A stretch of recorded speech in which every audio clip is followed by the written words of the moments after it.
Bien, alors on veut déterminer le signe d'une fonction affine. Alors on va se prendre un exemple. Je vais prendre la fonction affine définie par la formule f de x est égal à moins 3x plus 12. F de x est égal à moins 3x plus 12. Alors qu'est-ce que ça veut dire déterminer le signe de cette fonction? Ça veut dire savoir pour quelle valeur de x l'expression est positive, la fonction est positive, et pour quelle valeur de x l'expression est négative.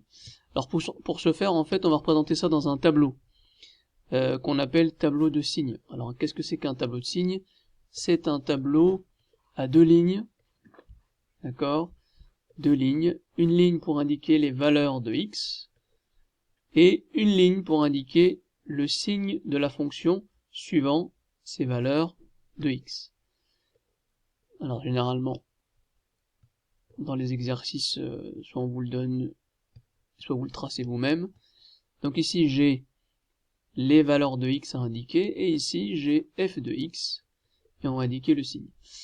Alors, x est un nombre qui se balade sur l'ensemble de tous les nombres réels, c'est-à-dire que ici, généralement, on met moins l'infini, et ici, plus l'infini.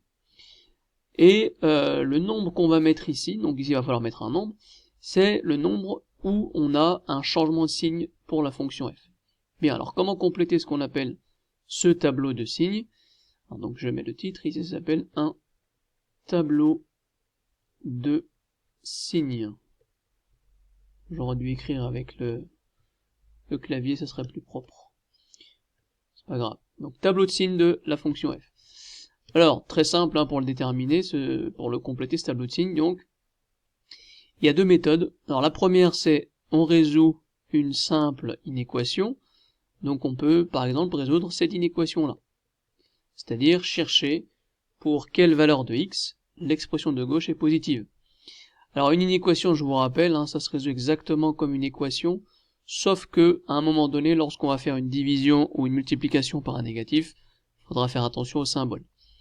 Donc ici, comment résoudre cette inéquation? Donc on a un plus 12 ici qu'on va éliminer, avec une simple soustraction, c'est pour ça qu'on ne change pas de signe ici.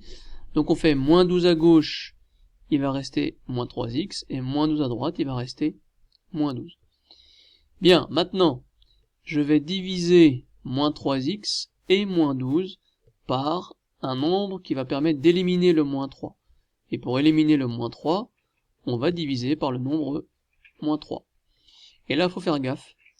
Dès que vous divisez ou vous multipliez par un nombre négatif, il faut absolument changer de signe. Donc le symbole supérieur devient inférieur.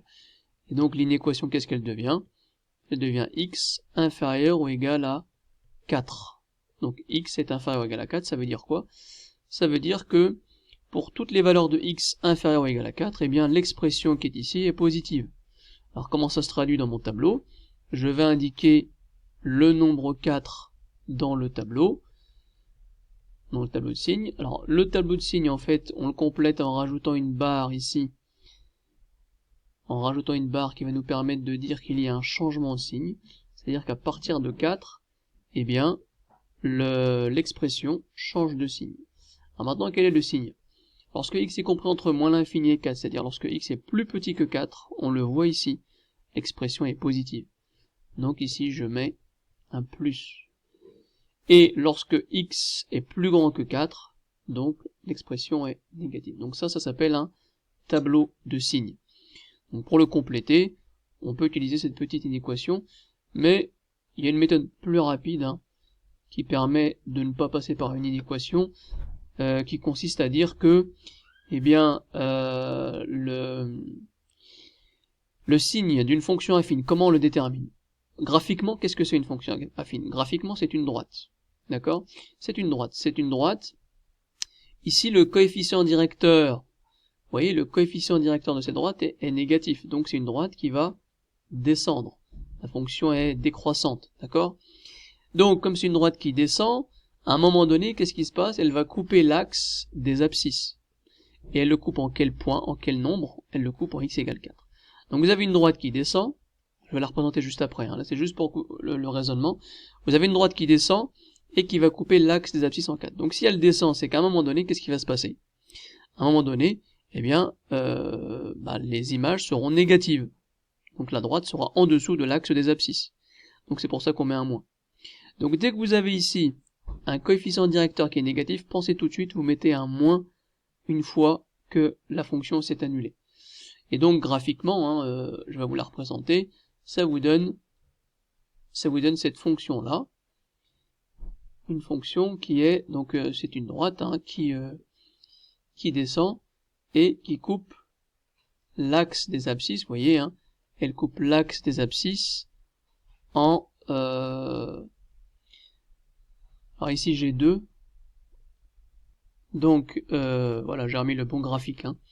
Vous avez donc une droite qui descend, donc une fonction qui est décroissante, et on voit bien que lorsque x est plus petit que 4, eh bien qu'est-ce qui se passe? La droite est au-dessus de l'axe des abscisses, donc la fonction est positive.